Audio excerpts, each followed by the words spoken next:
আসসালামু আলাইকুম রহমতুল্লাহি ওয়া বারাকাতুহু। আজকে আপনাদের শুভ করে দেখাবো যে আমরা বক্স থেকে কি পরিমাণে মধু সংগ্রহ করে থাকি। আপনাদের অবশ্যই দেখতে পারতেছেন। দেখেন, এই ফ্রেমটা কিন্তু ভরপুর মধু হয়ে গেছে। সেটা আমরা কিভাবে নিব? এভাবে কেটে নিব। এটা কিন্তু আমাদের খাবার জন্য এই মধুগুলো টিকে থাকি, এবং কাস্টমার আসলে আমরা কিন্তু এভাবে মধুগুলো দিই না, হয়তো এক একটা ফিতা দিতে পারি। দেখেন, আজকে কিন্তু এটার মধ্যে আমি মধুগুলো খোলা দেখাইলাম না। আজকে আপনাদের দেখাবো বক্স থেকে মধুগুলো খোলার পরে আমরা কিভাবে মধুগুলো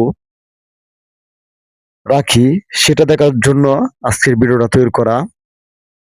দেখেন, আমাদের একটি বক্স থেকে কিন্তু আল্লাহর রহমতে ভালো পরিমাণের মধু কালেকশন করেছি। তবে আমরা কিন্তু এখনো ফুল বক্সটা খুলি নাই। যে ফ্রেম গুলা ভরপুর, দেখেন এভাবে ভরপুর মধুগুলো হয়েছে, সেই ফ্রেমটি কিন্তু খোলা হয়েছে শুধু।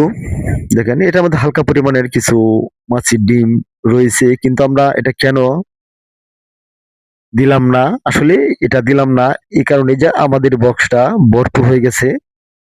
মাছির নতুন ফিতা বানানোর জায়গা দরকার, কারণ যেহেতু আমরা রানী নিব,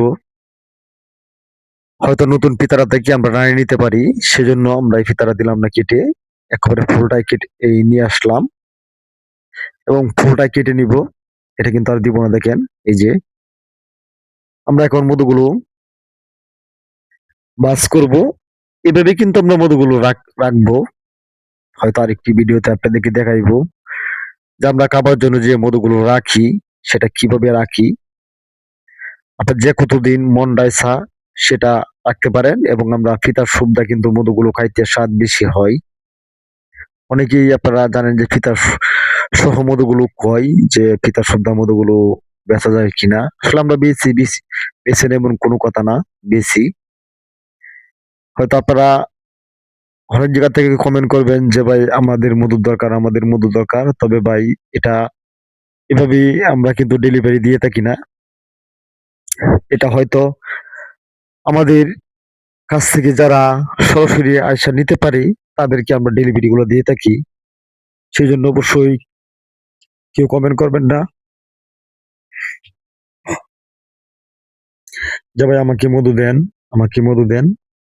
তবে আমি আপনাদেরকে এই একটি কথাই বলবো, আপনারা বাড়িতে একটা মৌমাছি পালেন, পালার পরে এইভাবে মধুগুলো খোলার পরে আমরা ব্যবহার করেন। সেটা আপনাদেরকে একটা রিকোয়েস্ট করব যে ভাই আমরা তো মধুর চাক পালতে পারি না, বক্স বানাইতে পারি না, মাছিগুলো ধরতে পারি না, এবং মাছিগুলো কোথায় পাবো?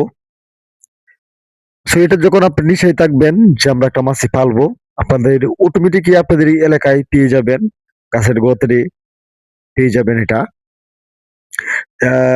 ভাই, বক্স কিভাবে বানাবো সেটা আমাদের চ্যানেল থেকে দেখে শিখতে পারেন, এবং কিভাবে ধরবেন সেটা দেখে শিখতে পারেন।